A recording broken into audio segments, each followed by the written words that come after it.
Okay, well, thank you all very much for being here today. In case you don't know, my name is Cheryl Ogden. I am the director here, and I am very happy to welcome Rick Burnside to give us some information about the Pony Wagon Museum in St. Paris. So please hold your questions for him till the end. He'll gladly take them, I'm sure. But without further ado. Thank you very much. Well, thank you for letting me come here and even present to you today. Gary put an excellent blurb online, and I wanted to make a correction to that before we go further. I'm not we don't have any directors or employees at the Pony Wagon Museum. We're run by a board of trustees. Okay. And the friends of the museum. That's what makes everything happen, but you just elevated me way.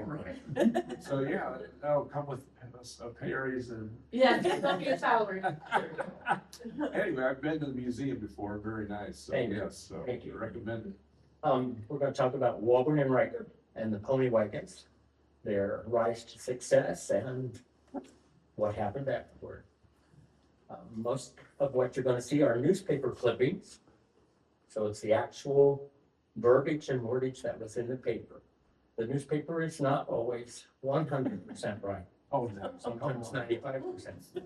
You're just getting it from all sides. 5 minutes in. Might as well leave. And there is some information from Ben Riker's book, Pony Wagon Town, which he wrote in 1948. Is there anyone here who is descended from the Rikers or the Walburns? All right, there are some juicy secrets and some gossip, and I won't go into those in detail. If you're keen and astute, you can read between the lines sometimes and see something that I'm trying to tell you, but I'm not going to tell you. Okay? Are you ready to start? All right. Did I turn it off? Fine. No, I'm just standing in the wrong way. St. Paris is just a typical Midwestern town in the 1870s with storefronts. Population was about 1,500. Today it's close to 2,000. Hasn't really grown a lot. Physically it's grown, it's expanded. More industry, more business, but population-wise it's about the same. Businesses were built along US 36 between Urbana and Piqua. That was the main route of travel. But then later they started down Springfield Street toward the railroad, once railroad came in the late 1840s. We had churches just like all other communities. Streets were dirt, packed down clay, unless it was raining, and then they were mud. So you can imagine what the sidewalks and everything else looked like. The railroad was the greatest asset that ever came to St. Paris at this time. William Henry Walburn was the son of George and Sarah. He was very talented, artistic, a painter, an actor, an orator, and a musician.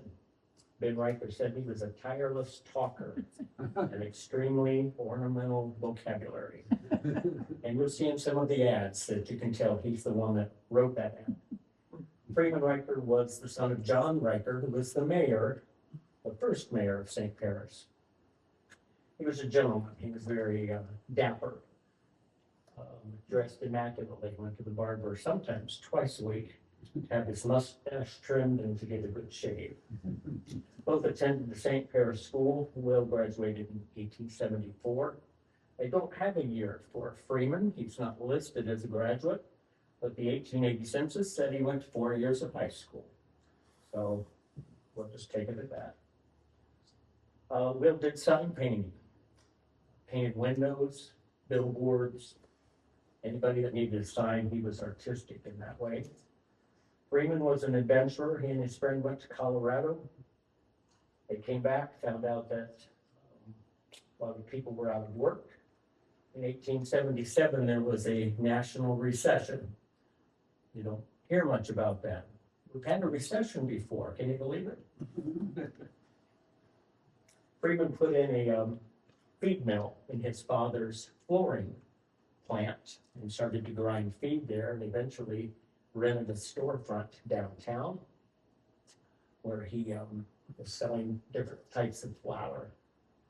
Whenever traveling shows would come to town, they would allow citizens to study parts and participate in those plays.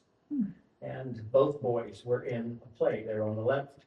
The leading role was by Thurza Furrow, who would someday become Thurza Kaiser, the lady who lived in the mansion. They had enough gumption that they wanted to start a band, and they ended up getting an instructor from Sydney. Went to Troy to buy their instruments, and they practiced 3 times a day. I mean, 3 times a week. Mondays, Wednesdays, and Fridays. Saturdays, they had a concert on the street. Freeman was involved in the National Guard, very active in that. On the left, you see a letter from some folks in Lena where the band went and played, and they were quite taken by the young men in their uniforms and their shiny horns. And we'll try to stop here. Somewhere right in there, they were taken by Mr. Walburn. And the young ladies around him, his handsome face overspread with one of his most captivating smiles while he was treating them to candy and giving them taffy. He must have been quite a looker.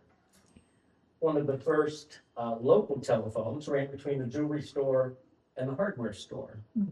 And the article was interesting because the jeweler is telling you to come in to see the telephone, and while you're here, you can look at our case of watches and our silverware and our spoons, or you can go down to the hardware store and look at the buckets, the baskets, the blankets. And Will Walburn was working in the hardware store, so he is the one that was going to show you how the telephone operated, how it worked.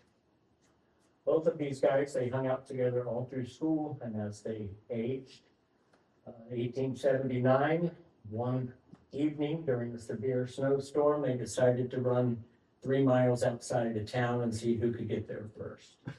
And Will did it in 26 minutes. What else do you do when you don't have the internet?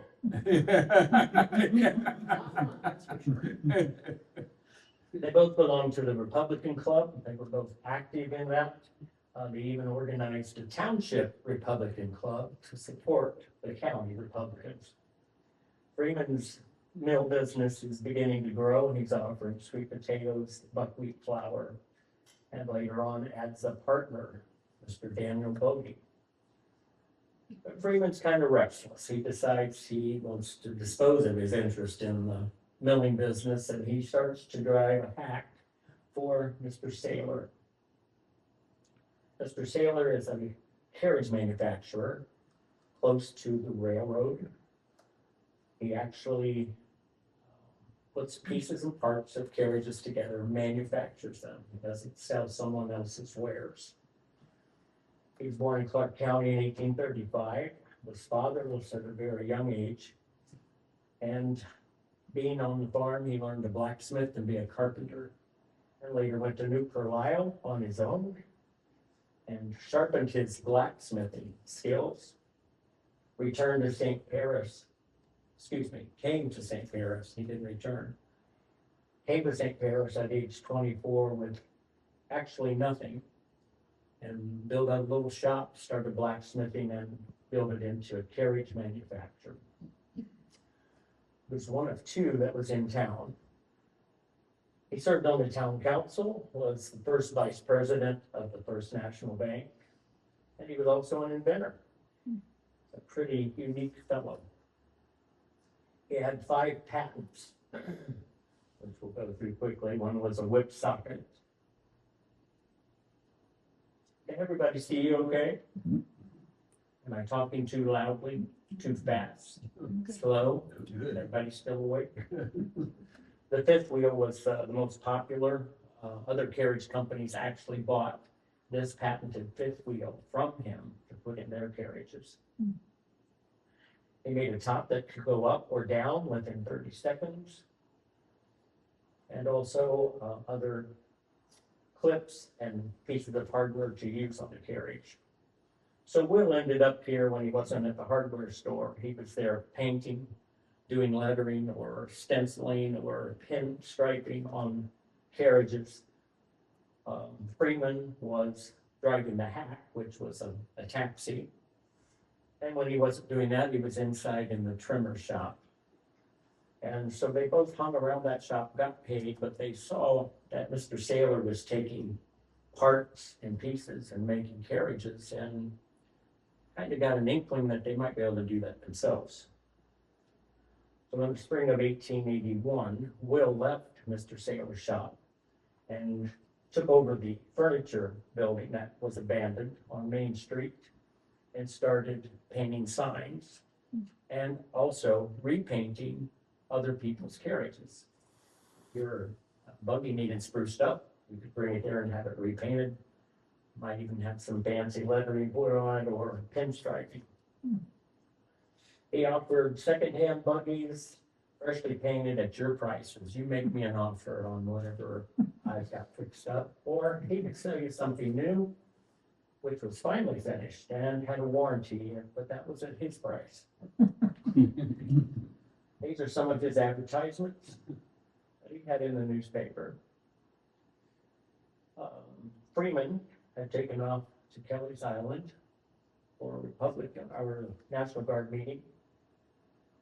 Together they came to Urbana to see the circus. And they went to Cincinnati on the 4th. They still had energy to form a football club in 1881. There's a list of gentlemen that participated. I would be young again.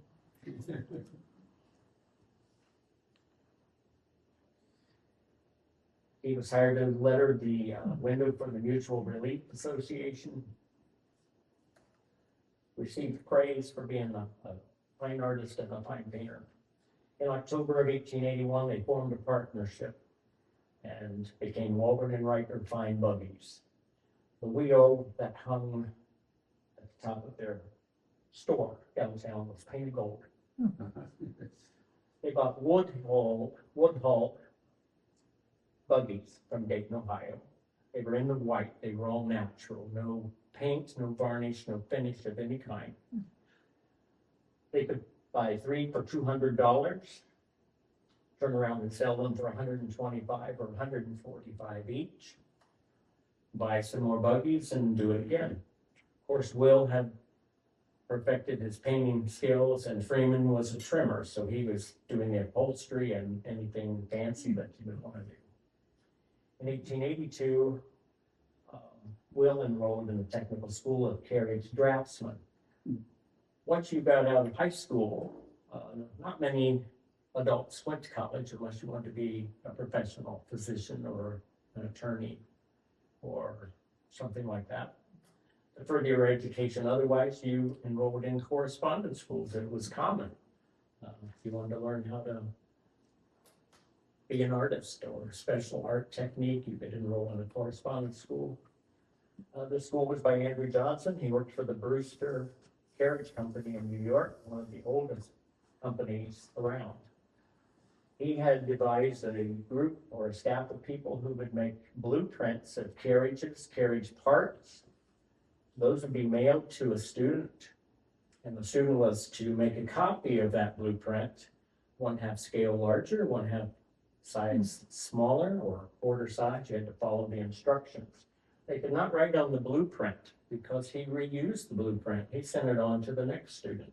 It had to be carefully sent back along with your new drawing. Can you imagine doing that today? It might be a buggy part or carriage part, spring, whatever it might be. There were the instructions, copied in black crayon, increasing by 1/4. If you had any questions, it had to be sent back in a separate envelope. Don't write it on your paper. It has to be something different. Be sure to put your student number on it. So it wasn't long that these two guys started to make their own things. They figured, instead of buying all these pieces and put them together, let's make something ourselves. So they made a 2-wheel cart. Freeman and his friend went out and bought bicycles. Apparently they weren't very good at it. Funerals are now in order. Freeman took off with some friends for a Republican convention. And while Will was busy drawing and working on his plans and designs, Freeman's interest kind of falls back to school, where he just left a few years before. The school board has hired a new female teacher. And teachers couldn't live by themselves. They needed to board with someone. And this particular teacher had boarded across the street at the mayor's house, Mayor Riker, Freeman's father. So he took an interest in the new school teacher that had come to town. And I left a big opening there. You're supposed to read between the lines. Those are accolades for a new sign that he had done, and he painted a peddling wagon for Golden's grocery store. They introduced their first two-wheel vehicle for 1882. And they're offering repainting, fixing up your old one. They've also hired a blacksmith to work out of their shop, which tells us that they're making their own metal pieces. They're fabricating some things together. And the blacksmith actually begins to advertise on his own that he has a blacksmith shop. They're working day and night, sometimes late in the night.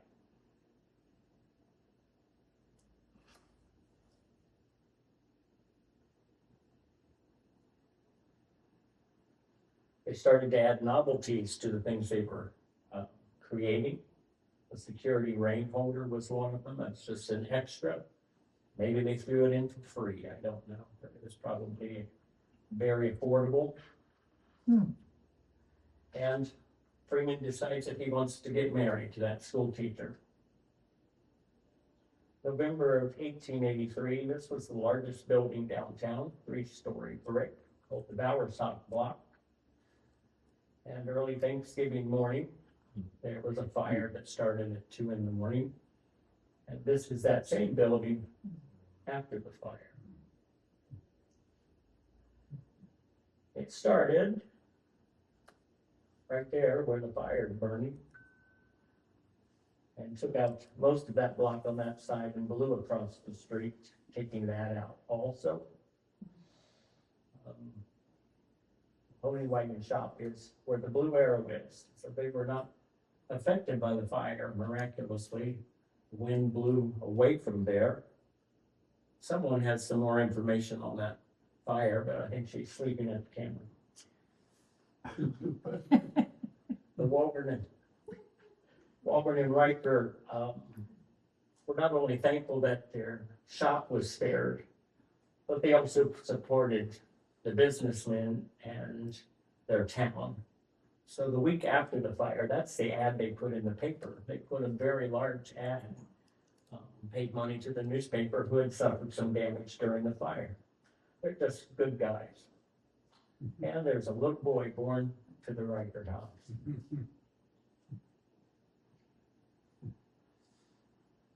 So this is their ad for the next few months. And they're stressing that they sell fine vehicles. They have first-grade wheels and the finest, most solid axles. Everything is forged and welded. Republicans are forming their own club. They are confident that they have the best to offer. Will did a sign for Mr. Luxon's grocery store, but it happened to have a keg of beer on it, so I'm not sure it was totally groceries that they sold at Harry's.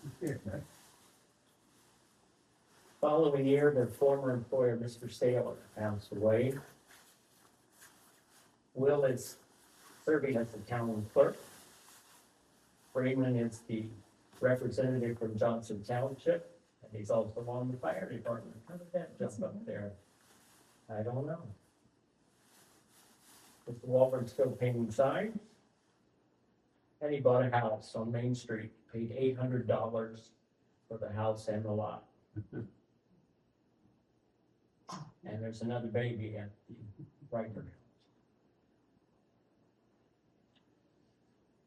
You see a key word there anywhere in the first sentence? You see the word manufacture. We manufacture fine first-class vehicles. No shoddy, nothing inferior, only the best. And I think they stick by that. They are adamant that everything they put out is the best that they can do. We make our own work and sell no other.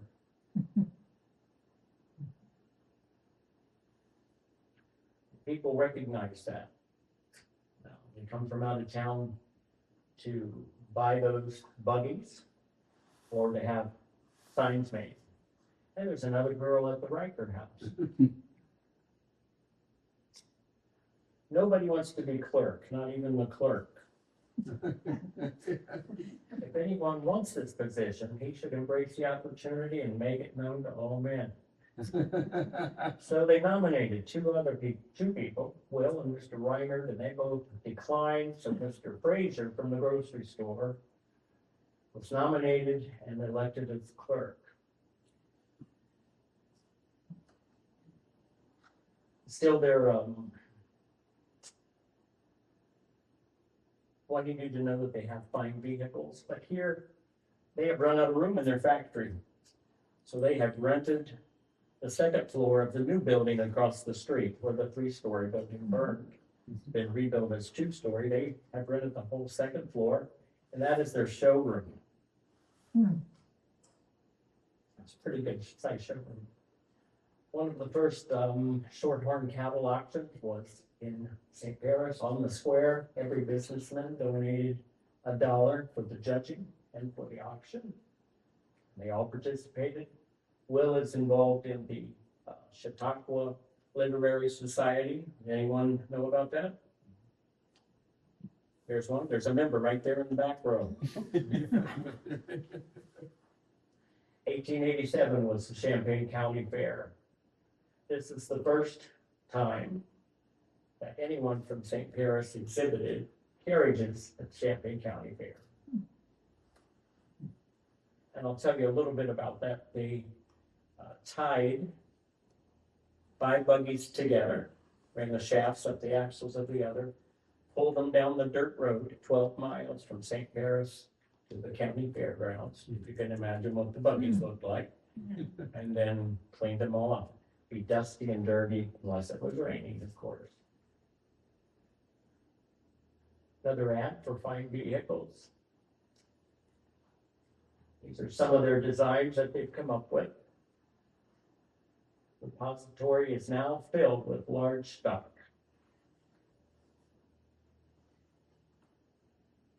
Mr. Walburn's having an addition put on his house. It's because his ailing mother has left her farm and she's going to move into town with him. I went to the carriage makers and so convention. Are you being bored yet? No. It's just like reading the paper very quickly. Mr. Walburn's no longer the clerk, but he's been nominated for treasurer now. He's such a good guy. Champaign County Fair, 1888. Attendance on Thursday was the largest ever recorded by the festive fairgoer. They exhibited service buggies, etc., which were all superior. Yes, they're real. Oh, yeah. Yeah.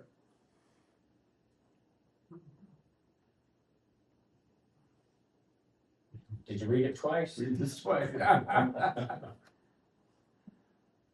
They had really good ads back then. They have so many things in their repository that they've not only decided to have a sale, they're going to have an auction. So they estimate there's over $3,000 worth of buggies in the showroom. They're going to auction them off. They're going to give you 9 months to pay for them without interest. They're just good guys. Yeah. They want more room for new designs. Try it now. Let us know if it works. Yeah, why don't car dealers do that? Again, there's soliciting that they have fine work. Will was elected as the treasurer. He's on the ticket. They hire a new blacksmith. The local livery purchased 2 buggies. Those are for rentals or for hacks, taxis around the town. Sold 7 jobs in one Saturday. And they're ready to go back to the fair. And this is about the time that they decided they want to do something different for their display. And Will has been designing and drawing carriages, half scale larger, half scale smaller, so they decided to make a model, something bright. Buggies were usually black, forest green or burgundy, but they were starting to use reds and blues, brighter greens, pinstriping with yellow. So they made a smaller model just to take as a sample to attract attention. And it's about this time that 2 gentlemen approached them at the fair. One was a doctor from Urbana. No one knows his name. It's just reported in the paper, a doctor from Urbana. Of course, there were only 2. And a farmer from Jackson Township who was beginning to breed Shetland ponies. And he was interested in what they were building, thought they could work together. This is the new fairgrounds. They have added on to it, and Warren and Gomer have actually erected a building to put their buggies in. They didn't use a tent. But near the top, Walburn and Riker were on hands with splendid specimens of their own make. When they got home, they decided to lease the old factory where they had worked together from Mrs. Saylor. And you can see that there was, did I lose it? Where'd it go? I think you just gotta be more straight on, unfortunately. There we go. Mr. Saylor sold coal. So there are coal bins on the north end of that lot. But if you'll remember what the factory looked like where they went to work as young men, you can see the big manufacturing part and then the offices off to the side. So they leased that so they could expand and have a little more room to build more buggies.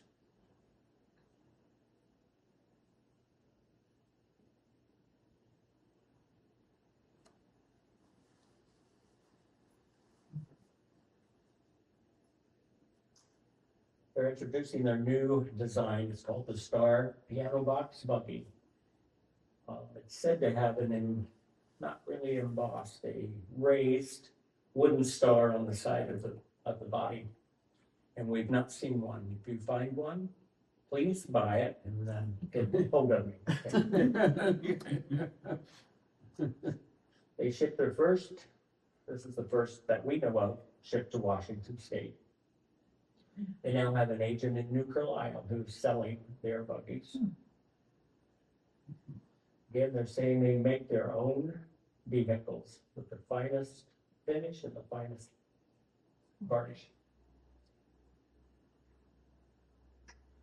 Will's mother passed away, so he's now alone in the house. And we're going to head back to the fair one more time. And this is where we see, right over here, that they exhibited jump seat surreys, piano box buggies, and 2 very handsome pony wagons. So now they are officially making a pony wagon. They've been playing around with it, but they're still making full size plus small.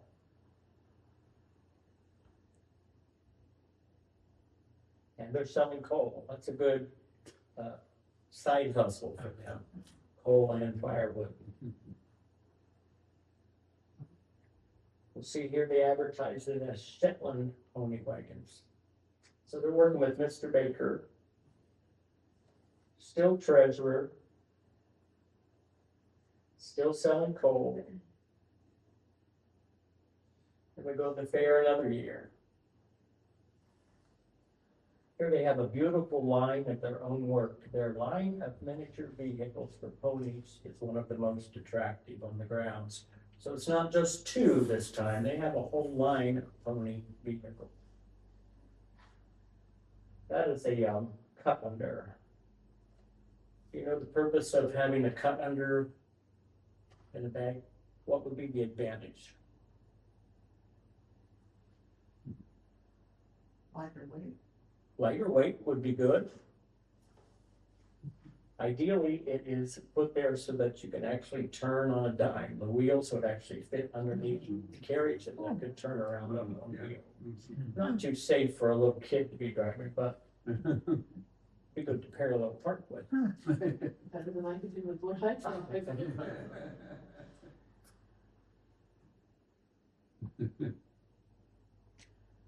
They sold 7 vehicles while they were at the fair that year, and the fair bug has bitten. They're gonna go to the state fair now. Gonna take 4. Their business downtown was appraised, just for insurance purposes, and they made arrangements to exhibit at the World's Fair in Chicago in Wow. 1893. I won't let you read this yourself.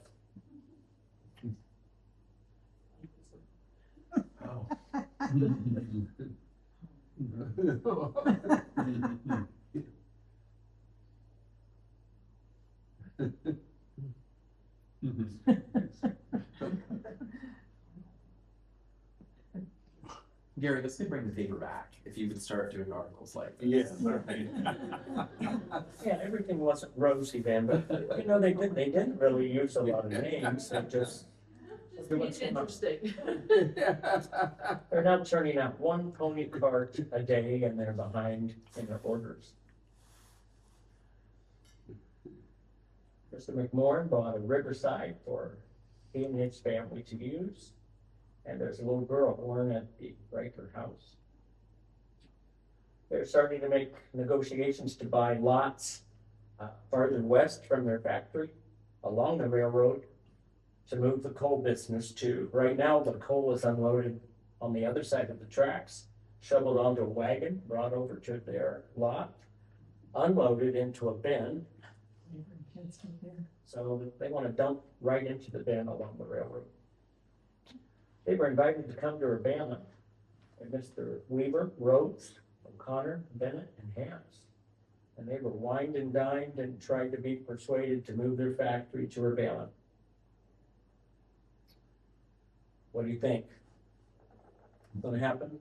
Okay. Mr. Riker's sister, Carrie, had been here for a visit. She's returning to Chicago, so they're both going back with her to attend the opening of the World's Fair. In the World's Fair, they actually destroyed Jackson Park. It's a beautiful park. They eliminated it to build what they called the White City. That's a picture of it just before it opened. There's lots of firsts for that World's Fair. You have to study that yourself and find out about it, but very, very interesting. This was a transportation building. This housed everything from roller skates to bicycles to steam locomotives. Anything that was new and inventive was taken to the World's Fair so that you could learn about it. Electricity, telephone. There was a Native American building. They would not allow Buffalo Bill Cody to come onto the grounds. They thought that was a little too racy, so he set up outside and did not come in. The first Ferris wheel was at the World's Fair. I think it was 210 feet in diameter. 100 gondolas that held 60 people each. Can you imagine? 2,000 people. It was amazing. Anyway, that's before the Eric Larson has a great book about the White City, Yes. White City. And about a murder. Yes, about Yeah. a serial killer, yes. Devil in the Right City. Yeah. Devil in the White City, There you that's it. Yeah. This is a transportation building. It covered 5.5 acres. And it's the only building that wasn't white. They painted it gold.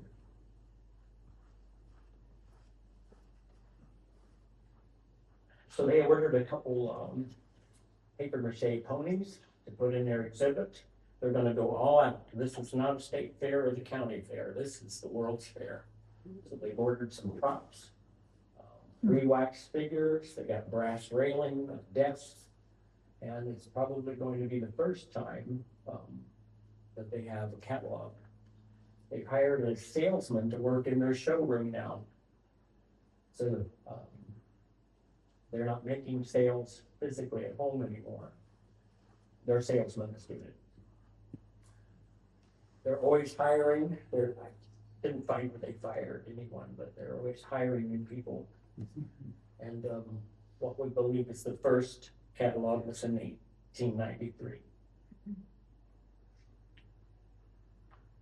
When Will went to the fair, he would stay months at a time, maybe come home for a few days and go back again. Now that the fair is over, they're sending their catalog all over the world. I forget how many millions of people came. 46 countries were represented there in booths. So they're reaching all corners of the globe. 5 jobs to China, Australia, Germany, and 1 to England. While they're at the fair, we met 2 very important contacts. One is Bertram Mills. He is a, what do you call him? He peddles in carriages for England. And the British Empire has holdings in Australia, Southern Africa, and South America. So he's able to export anywhere. And he liked what they were doing. He also wanted them to make some things for him. He had his own designs. So they began a relationship with him. The second one was the Gentry brothers from Bloomington, Indiana, who had the dog and pony show. They would be interested in small vehicles. They got another pony for their display. Too big to wear on your wrist. They have a shipment to Bermuda. They have a new catalog with Mr. Walburt's own designs. Isn't that a beautiful ad? Ads don't look like that in the newspaper anymore. Will's now traveling east after they got home. He's not selling pony wagons. He's making contacts in large cities for people to show their wares. And he's going to make some trade-offs. Those are the cities he went to. Have a new person learning the blacksmith trade. Guess what?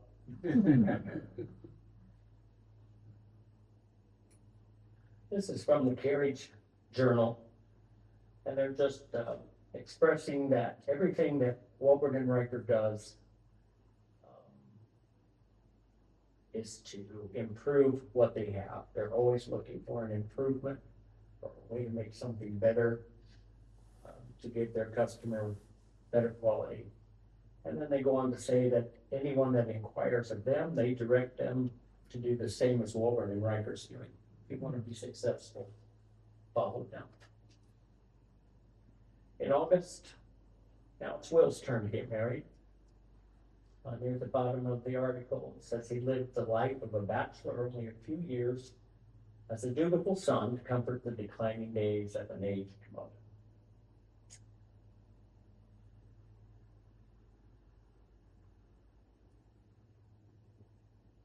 They shipped 3 jobs to the Pan Am building. The Pan Am exposition is not until 1901, but the building is already there, just as the World's Fair buildings were built a little ahead of time. So they're jumping ahead of the gun. They've got their display. They've got people seeing their name and what they make early on. They're adding a gasoline engine to their factory, always making improvements. Still selling coal. They believe they can improve their output by running a shaft through the factory to the engine, that everything can be run off of a belt. Except the trimmers and the painters. They haven't figured out how to do that yet. They hire another blacksmith. They're contemplating putting in a tilt hammer. So they go to Springfield to look at it. Just happens to be the same day as the circus. Wonder if that's a coincidence. In July, Will Walburn has a son. Now, ladies, they're going to Atlanta to the next World's Fair. This is in September. Young Walburn was just born in July, and the mother and the child are going to Atlanta for 3 months. There weren't any Pampers then. They were all diapers. That could be a tough trip. These are some of the jobs that they took along. Describes their colors. A red gear with a black body and solid oak slats. That would be very impressive. Some were light blues. Trimmings were in corduroy. Something that was durable, but yet attractive. Mrs. Walburn and her son have come home from Atlanta. They were there a couple months. The railroads offered excursion tickets where you could get a discount price. Now this is from the Urbana paper. St. Paris would not spell poodle like that. Only Urbana would be that. This is Mr. Sipe in Kokomo, Indiana. He has a dog show. And they are commissioned to build a chariot for him. It's not a chariot like you see in Ben-Hur, but more like a vis-a-vis where you have a large area for people to sit, and then it swoops up and the driver sits high. That was called a chariot. And he's making it for 15 white poodles. They're going to be dressed in red and blue ribbons. It may carry up to 47 dogs, one of the other jobs. This is the 5th wagon that they've made for them, and there's going to be more. Will has come home. They have the new catalogs out. And they're beginning to show their awards that they've won on the catalog. Some gold medals and silver. This particular catalog has 19 different styles. Here's describing the king and queen poodle sitting in their carriage and the other dogs around it.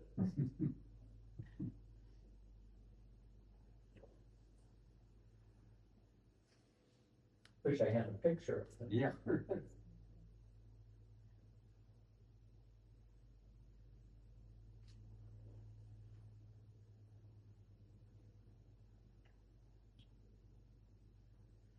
Preparing 6 jobs for London and more work for the Gentry brothers with all their monkey shows.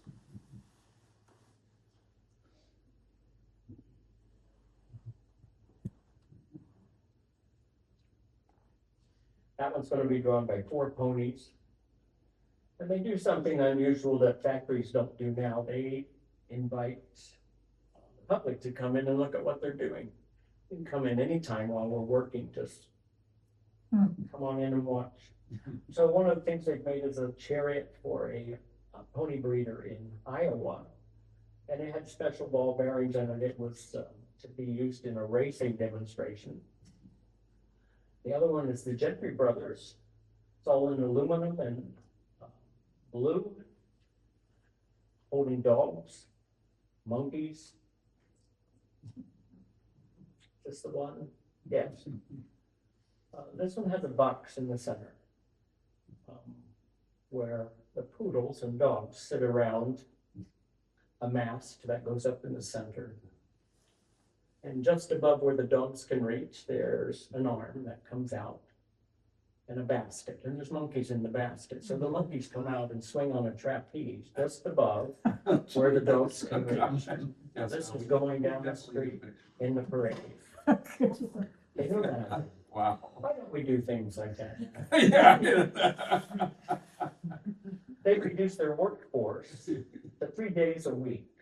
Hmm. Now, why would they do that with all this business? Well, it's summertime, and they allow their men to take some time off. They start at 6:20 every morning and they work until 6:20 that night. They work 12-hour days. So during the winter, when there's nothing else to do, people are glad to have to work, but in the summer, they call that the slack season, so they give them time to go fishing or do whatever they want to do, which I think that's a pretty good idea. 3 more jobs go to Africa. Went to Chicago for business. They have 2 catalogs they've come up with now. One has 34 cuts in it. The other one is a small one, which they're peddling a bicycle. I imagine this is a trade-off they made with somebody in New York. We'll sell your bicycle, you sell our Pony Wagons for us. What's that? I love those wheels on that bicycle. You want to buy that? It's for sale. All you have to do is send in your order. The editor of the newspaper apologizes that he's having to print a lot of stuff for the centennial for Walburn and Riker, so the paper might be late. This is the monthly Hub magazine, which is for carriage builders, and that's the Walburn Riker ad in the lower right corner. That is the Little Princess. That's their most popular model. Mr. Kriegers has been their head trimmer for many, many years, and he's decided to step out on his own and make his own buggy tops and cushions and reupholster furniture. And they still remain friends with them. The next convention, they take him along with them. There was a flu fire at Will's house, but everything is okay. And now he went to Bloomington, Indiana. I wonder what he's up to now. You remember who's in Bloomington? One of the dog and puppy shows, yeah. He's over there getting some ideas for the next vehicle they're going to build. They have their new catalog out. It's whether you want it or not, it's not by peasantry, royalty, or snob. Any of you can look at our catalog. And this is their new model, the governor's cart. This I included, it's, Will is the treasurer of the town, and the town's interested in a hose cart, which is being sold through the fire equipment agent here in Urbana, Robert Young. So he sends a letter to Robert Young saying, we're interested in the cart, somebody may look at it. But he wrote it on Walburn and Riker stationery from Main Street. That was 9 years ago. He's still using their stationery as scrap paper, but he's using it for village purposes. I think that's pretty cool. Yeah. That's official. Here they invited everybody into the factory to see what they were building for the new monkey show. Right. And now we have the internet. and stuff. We have, there we go. They have ordered 5, I want to tell you right, 2 sets of vehicles, 5 vehicles for each set. 10 more vehicles is what they're going to make. 5 of them will be sent to Louisiana, and the others will go to Indiana. One's a storage box, still has lots of scrolls and fancy work on it. The one that's most interesting to me is the hook and ladder wagon and the hose reel. It has the buckets, the axe, the hose, all the equipment that you need, and it's driven by monkeys. I think that would be hilarious. Not if your house is burning down. Well, no, it's right. It's just for show. It's just for show. And another one is the old woman in the shoe. They had a large shoe made, and it was covered in gold leaf. An old mother monkey sat at the top, and it was surrounded by a dozen other small monkeys. Huh. Now that they've been at the sailor shop a while, they decided to go ahead and purchase it. Shipping 6 jobs every 10 days to London.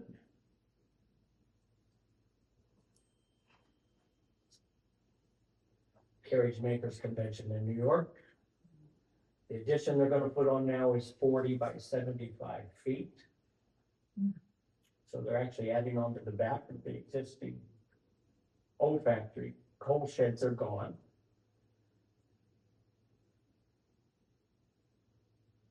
Again, the editor says, don't complain.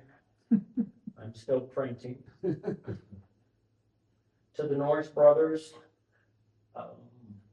he shipped some vehicles for another dog and pony show.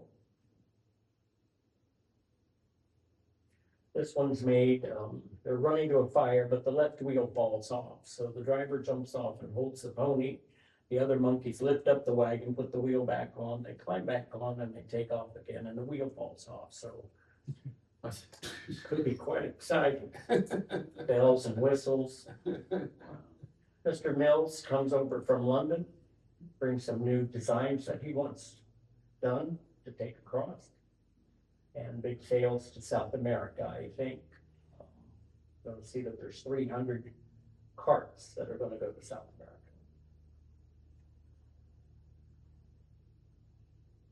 Here, the editor is just chastising everyone in town that some businesses are bringing in a good bit of money, and all the workers here in town are spending that money in town. So you should be thankful for these big businesses that we have. I like this one because they purchased a new Remington typewriter. Yeah. Did you catch that? Yeah. I'm self-correcting.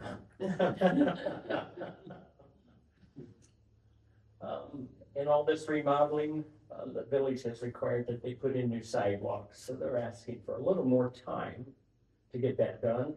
They're putting in a steam boiler. There's a typing error here. 30 horsepower, 53-foot flue. It says it's 12 feet long and 40 inches in diameter. I think it's 40 feet long, 12 inches in diameter. Be a little better, yeah. They have new coal sheds built down along the railroad. So things are progressing and they're doing really well. They've asked for more time on their sidewalk. 45-foot smokestack went up. And they are flooded with repair work. I wonder, monkeys must not be very good drivers.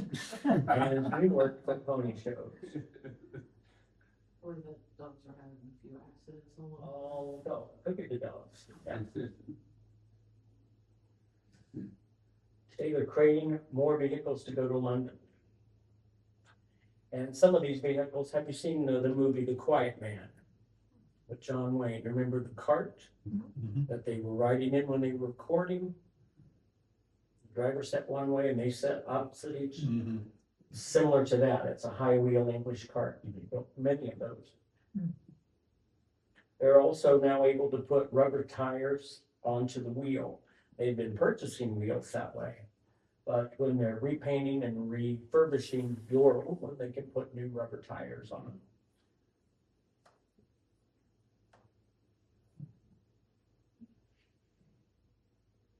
Having everything painted red now, it's all completed and added on to, and they're also painting Freeman's house.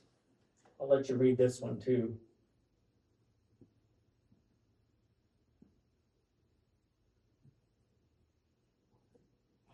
No, I think, oh, we have 3 more hours to go.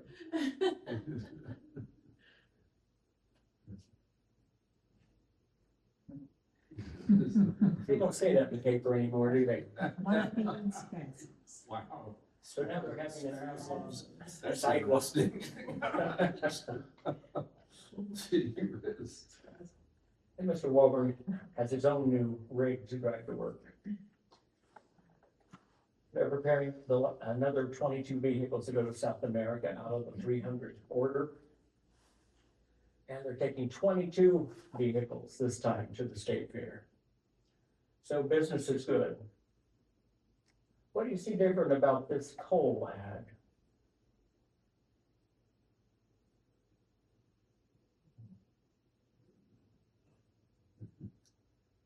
I'll give It's you got a phone number. phone number 9, that's correct. Call number 9. Number 9. Don't tell Gary he's good. Terry, don't ever tell Terry he's correct again. Does it go to his head? Yeah. They've taken their wives and their children to Cincinnati for the national convention. Mr. Walburn's having a barn built at his house. It's a cottage style, kind of East Lake design. We actually have one door off of that barn in the museum.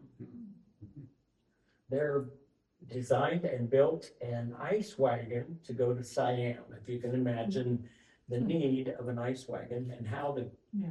insulate it so the ice would stay. And it's collapsible. What a neat idea. Wish I knew what it looked like. Somebody put Mr. Walburn's name on the ticket for school board and he wasn't even in town.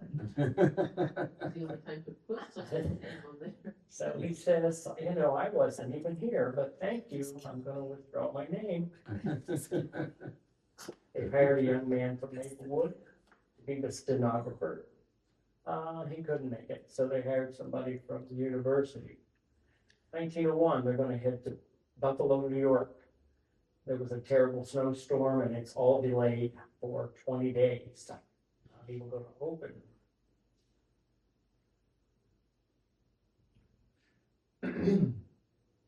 They were promised 440 square feet. That sounds like a lot, but it's not really. These are some of the new designs that they took along.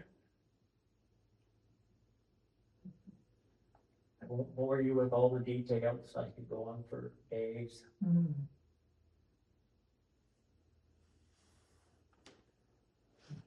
They look like they're worth $145, don't you think?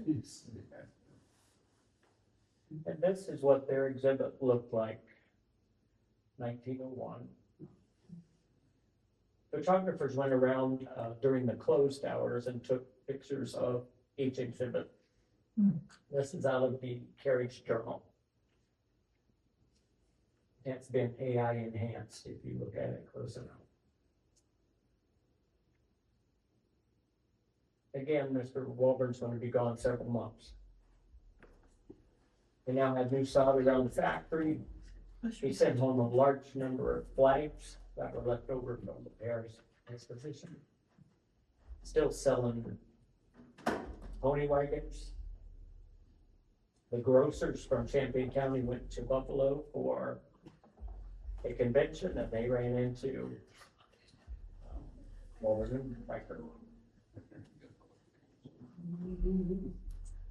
Do you know about this? Did you read this? Champaign County's represented by an electrical tower that was put there by an Urbana boy, Will Dixon. Do you know about that? And if you go into the art gallery, you reach the eminence, not in a little circle, see a bust of your band boy who is at the head of the sculptor's art in America, John Quincy Adams Award. Have to research him. I don't know about Mr. Dixon. So again, the whole family is on vacation. They're at the World's Fair or the exposition. They come home and they've won some more prizes and they're thinking about enlarging the factory again. They just need more space. And there was no workman's comp, no health insurance, none of these things at this time. So if you got hurt, you were off work until you could work again.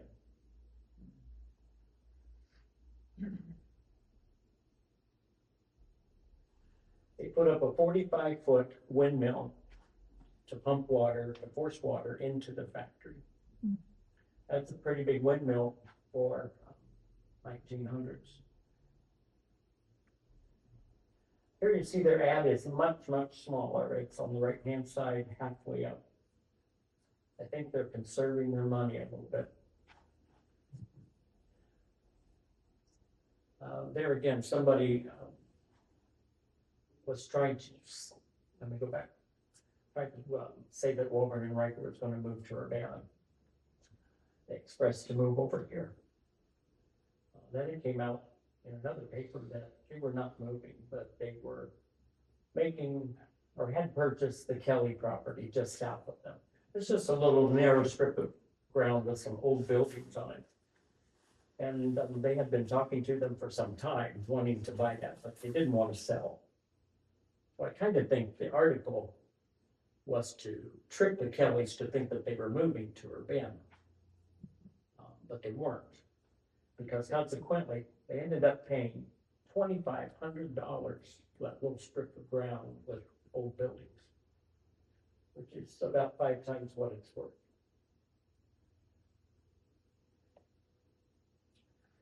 At this time, they organize and incorporate among themselves. Are there any financial people in here? No. All right. My daughter's one, she had a birthday party. All right. I just wanted a little more information on the advantages of incorporating when all of your family are the opposite.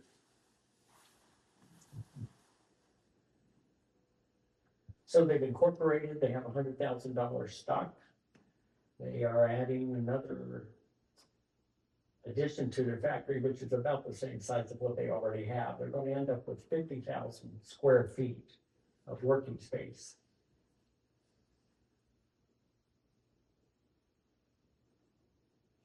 And on the south side of this new building, there are billboards, so people traveling through on the train or stop there can read about their gold medals, their awards, what they do.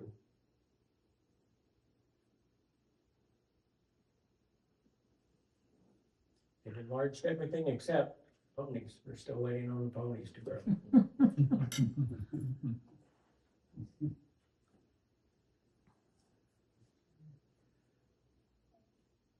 They even have a baseball team.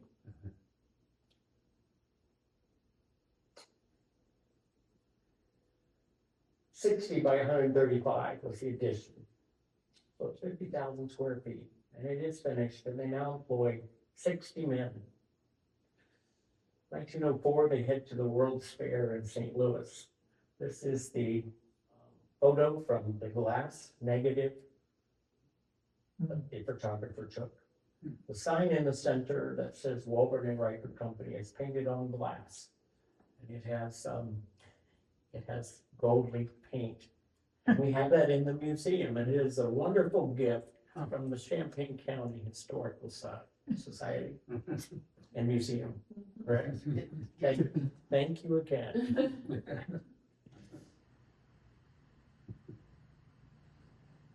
A mail clerk out of the train happened to stop and see their exhibit, and then he reported what he thought when he got back to St. Paris. And they won a silver medal there. So this is what the plant looks like now that they've expanded again. They come down to the alley, they take up that whole quarter block. The office is here, that's where the two partners work. One wears a fedora to work, the other wears a derby. When they get there, they both come off. Will puts on a cotton skull cap, like what welders wear now under their helmet, because he's in the painting end of the business, and he's running up and down to the paint department all the time. The repository is the showroom. They have a superintendent in charge of that. His job is to make sure all the parts are finished and come to the assembly area at the right time. If it's order number 17, all the 17 parts have to be here now and put together. That could be a tough job. The blacksmith shop was moved to the back. It used to be to the front. And the guys would whistle to girls out the window. But now that's blocked off. They can't do that I anymore. wonder why they would do that. Well, they're bored. The shipping department's right in the center on the first floor. I imagine that, so everything all comes together. Trimming is in the back. That was the neatest job. Just cutting leather or fabric. Then Riker talks about how the men all chewed tobacco. There were spittoons on the floor, but at the same time, they could take a handful of tacks, put it in their other cheek. They were still able to take those tacks out. Ew. That's made the tax going easy. Ew. The assembly area was close to shipping, and they added a new two-story, we'll call it a shed. It was long and narrow. That's where the wicker seats were woven. Those were not the baskets that were attached. They took the frame of the buggy and they drilled holes in that, and uprights were put in. Then it was all woven to the actual frame. It is part of the buggy.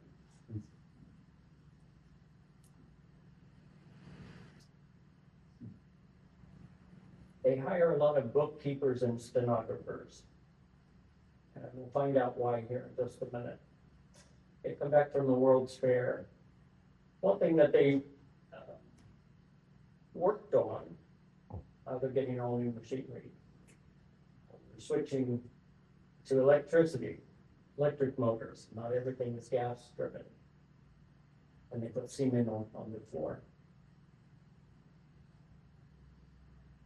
This is where they were going after someone who owed them some money. They tried to sell their property, which had a mortgage on it. Senator Hike stopped through and bought a buggy. Blacksmith leads. New stenographer.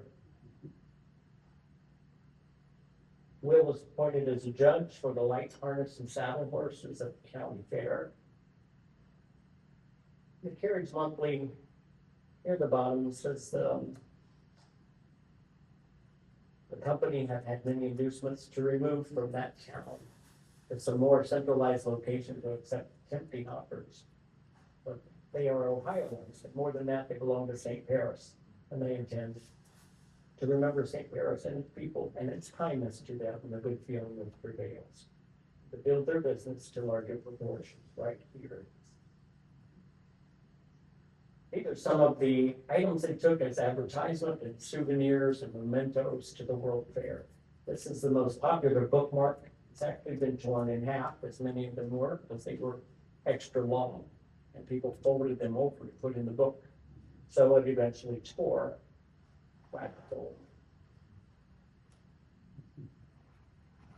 They also had postcards. It showed where they were in Ohio and how many gold medals they had won. A lot of their advertisements were actual photos of their children and people in town about 1906 and 1907. You'll notice at the bottom it says Department M. This ad says Department E. They used that to tell where their mail was coming from. There weren't that many departments in the shop, but if it came from Department E, they knew that you saw it in this particular newspaper or this magazine. It's a marketing strategy, 1906. Need to record your information. They also made a children's catalog. Wasn't that innovative? Who else would want a small wagon but a child? So you put that in the hands of every kid, pretty soon dad's gonna be there. This is a picture of Robert Walburn, Adelaide Fromy, and the two Riker girls in the back seat. This is in front of Will's barn. That's the door we have in the museum.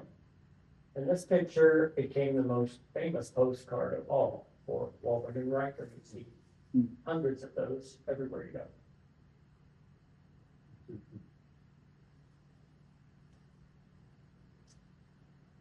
A small buggy firm in town broke up. It was Smith and Sturm. It later became Sturm and Mattoon. Mr. Smith came to work for Walburn Riker. The story on the right is about Mr. Arnott, who was a dry goods salesman in Belfountain. He was from Scotland, and he went to Scotland to vacation every year. While there, he saw a small pony wagon, and he asked, "Where did that come from?" And they said, "Oh, it's America." So, "Well, I want one. I want to take one home." Said, well, you can't get one, you have to order it, it's gonna take several months to get one. I said, well, where at in America? I'm from America. Well, I'll have to look it up. So the man's stumbling and finally says it's Ohio. I said, well, I'm from Ohio. Well, which part of Ohio? Was it Cleveland or Cincinnati or Columbus? I said, well, I don't know. Let me dig some more. Let me see if I can figure out where it is. St. Paris. That's 12 miles from where I live. I came all the way to Scotland to find this buggy. And he died a millionaire, Mr. Arnott. Here's another advertisement. This is for Jamestown from Department Z. Jamestown was a historic exposition. It wasn't like the World's Fair. But here they won a gold medal. This is a picture of their exhibit.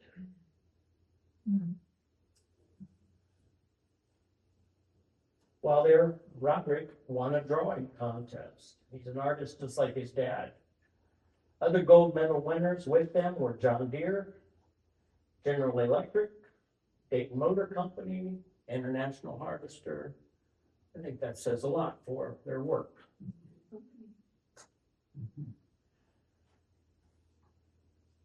This is their 5th gold medal they won. Making a trip to New York to the Carriage Association. He's coming home from Jamestown. One of the workers got married. Still peddling coal. There's a new implement store in town, and they are going to peddle their pony wagons. They're going to be the exhibitor. One thing they're doing different with their buggies now is they're putting an auto seat on there. The automobile is starting to catch on. Will is improving his house, having it raised up, having it added on to. This is a subscription contest for their band paper. And the winner gets a pony, Walburn Riker buggy and set of harness. And as this writing, there was a little girl in the lead. She had 204 subscriptions signed up already. But you'll have to look that up. It's a good article.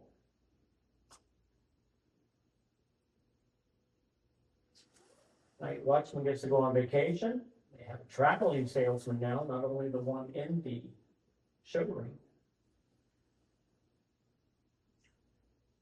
They all went through the tri-state convention. Mr. Nagel from Urbana bought a buggy for his daughter for Christmas. Local sawmill is preparing 10,000 feet of wood for crating the ship buggies. Will's wife's father passes away.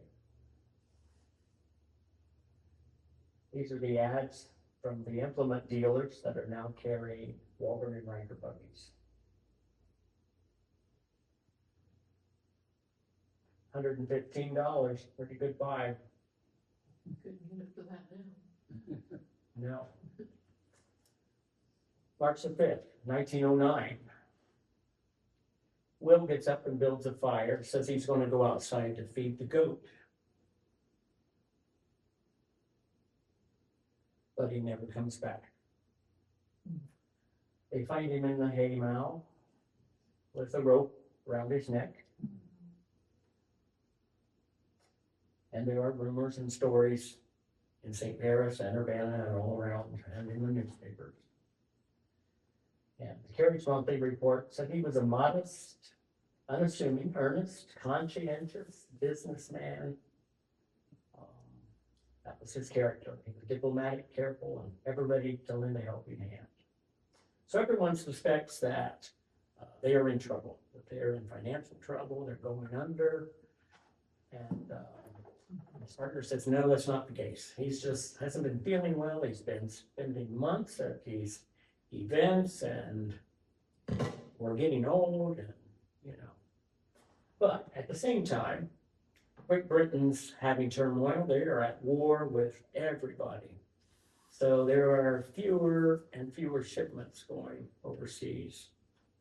And there was a stock market scare where it dropped 50% in one day.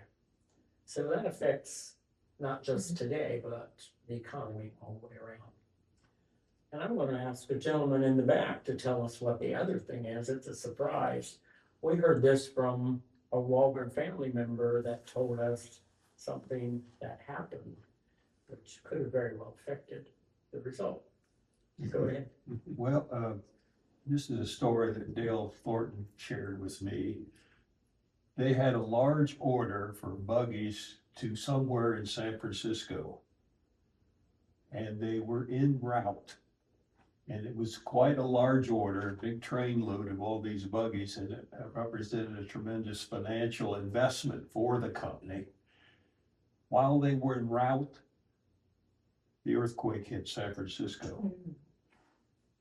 And obviously, the buggies didn't get where they were going, and more importantly, they did not get payment for that large order, which represented likely a very financial strain to the company. Yes. I agree. Thank you. So we're going to see in the days following that Freeman tries to hold the company together. There's still orders coming in. Will's wife has just lost her father, so they're trying to settle his estate and have his sale. They're going to go to the state fair. Will's wife has left their home and she's moved into a property her father owned, still in town, but not in their home. So here you see that Freeman gets an attorney and he files a lawsuit against the company, simply trying to protect his shares of stock. That's all he's trying to do. And in doing that, it comes out what they actually owed. There are notes to the Citizens National Bank, $2,500, $3,000, $2,000, $1,000 on a personal note, $500 personal note. First National Bank, $2,200, and another for $3,000. There are 66 accounts payable by the company. That's for bolts and paint, varnish, and wheels. Those are all outstanding, which when they were running, full speed, that was all taken care of. But seems to be a hardship now. So as a result, the total assets are 94,000, total liability is at 46,000, and the total amount of the notes payable is 42. Are there any accountants in the room? So they're going to ask for a receiver. They need someone to look over this and get it straightened out. And that's what they're going to do over the next few months.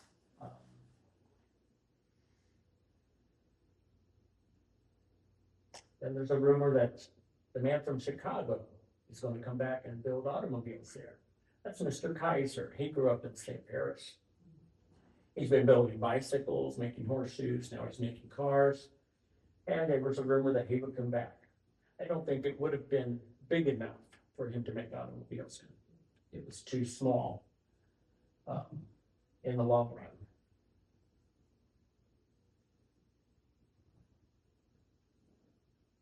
The courthouse was called the Temple of Justice. Did you know that?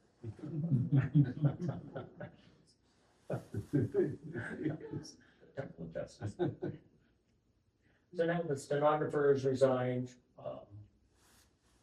Residents are having to find other jobs because they're not doing the work that they did before. And these are all people that had moved to town because they got a good job. They built a new house, and now things have changed.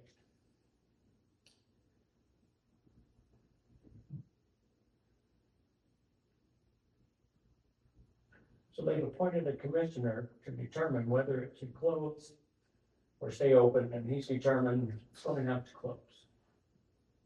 And they're going to have to dismantle the plant.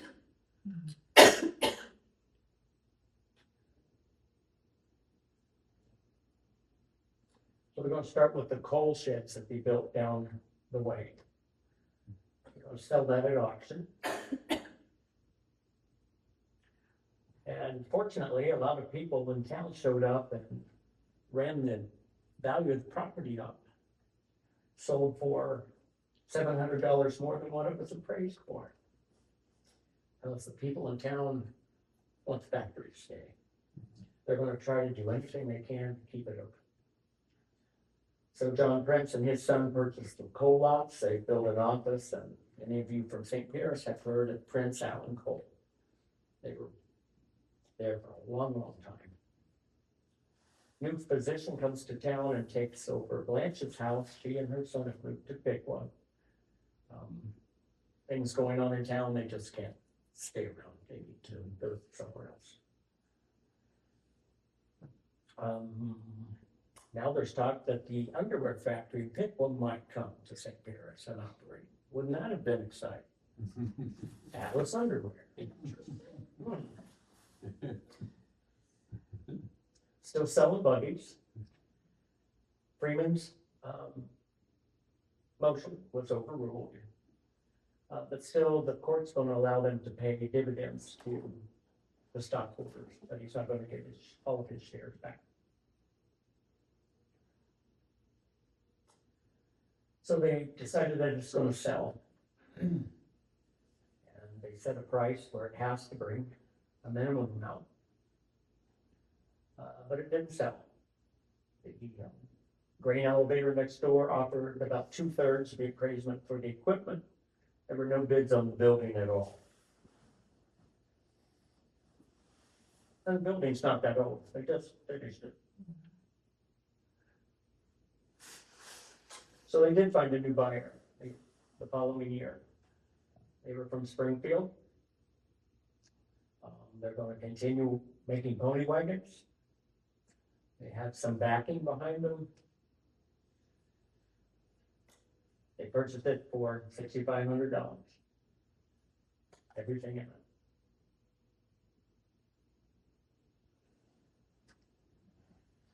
So the name of their company is Berkshire and Robinson. They did operate a couple of years, had a catalog.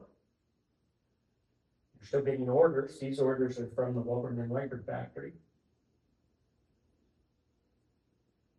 And now we start to see some clouds come into the area. The two owners, which bought the factory, have now sold out to the company. So they have cash in their pocket. They sold their interest to the Berkshire Robinson Company. See what I'm saying? They're still getting orders. The youngest of the Berkshires has gotten married. He found a young lady. And now they're going to change the name. They decided it's going to be called Walrike. Let's call it Walrike instead of Berkshire and Robinson. Maybe we can get more business. And near the middle of the article, can't see that, can you? Berkshire and Robinson interests have been taken over by Springfield Capital. And neither of these men are now interested in the factory in any way. So the two men that came in and bought it don't want anything to do with it. They've already sold it to another party, changed the name, and the writing's on the wall. There's someone who's trying to stop their sidewalk and use them as a plaintiff.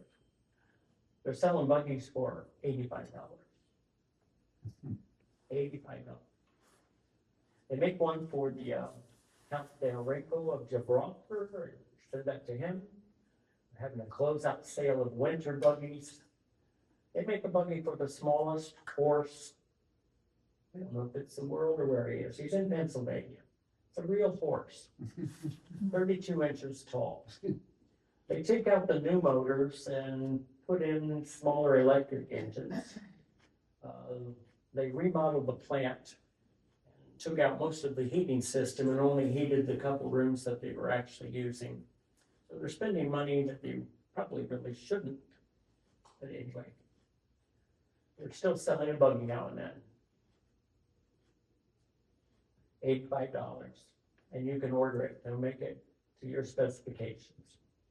But now they have a receiver. They're not able to make it go. So the bank has, and the court has ordered that everything's closed and that they sell everything. So the ones that were hired back now have to find another job again.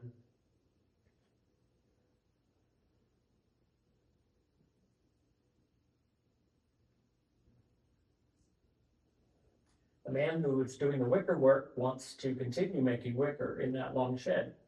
He's been making waste paper baskets, umbrella holders, and people are encouraged by that, and they think he can make a go of it.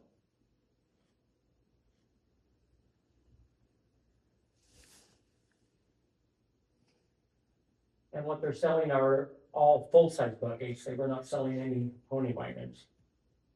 That's supposed to say garage at the top. There was a mechanic, he's taken over part of the offices, and he has a repair shop for automobiles.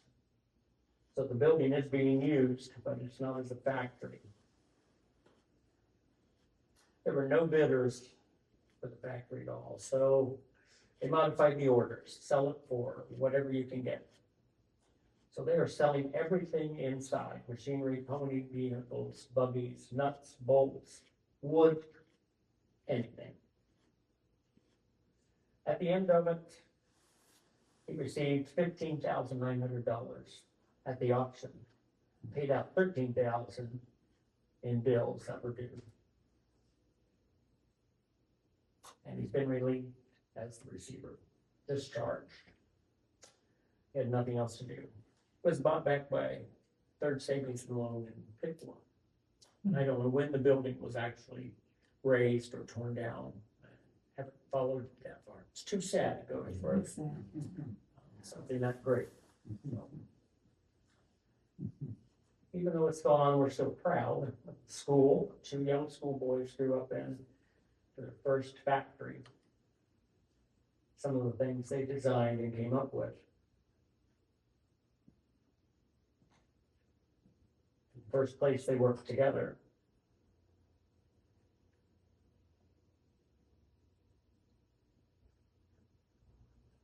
This is Charlie Brown. He was the blacksmith. He did every axle. This is Mr. Guy Apple. He did the weaving.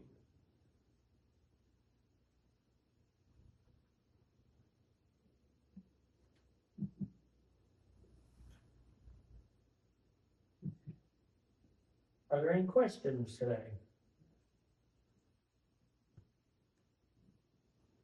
I think you have a Walburn Riker Yes, study here. we do, We do. yeah. And no, you can't have it. Can I borrow it? Amen. I borrow it for 20 years. No. That's just a touch of the information we have. There's so much more to learn, and there's more out there to find if you just dig for it. Yeah. But I thank you for letting me come. You'll have to come to St. Paris someday. Yeah, so, yeah, I do remember that photo of the kids in the wagon and the dog. The one horse. Yeah, we've got that on the collage out. Yeah, but yeah, I remember seeing that at the museum, at your museum. Yeah. All right. That's interesting. When is your museum open? We are open the 2nd and 4th Sundays, June through October. Because we're all volunteers, we have to make a schedule to see who's available to come. We are open for appointments if you want to bring a group or whatever. Be glad to open up for you, meet you there. We've done it. Yeah, in the middle of winter. I know. They prefer you go when they actually have the temperature control on. It's not a problem. Of course, when do I take a group in? December. Yeah. Yes, and because we have no heat, we have the water turned off, so there are no restroom facilities either. Yeah. Yeah. So. But thank you very much. Thank you. We appreciate you joining us today You did. and for the information. Wow, this is a buggy? No, it's not the keys to a bug either. Jeez, to fight. Thank you. Thank you. Were there any questions? Thank you.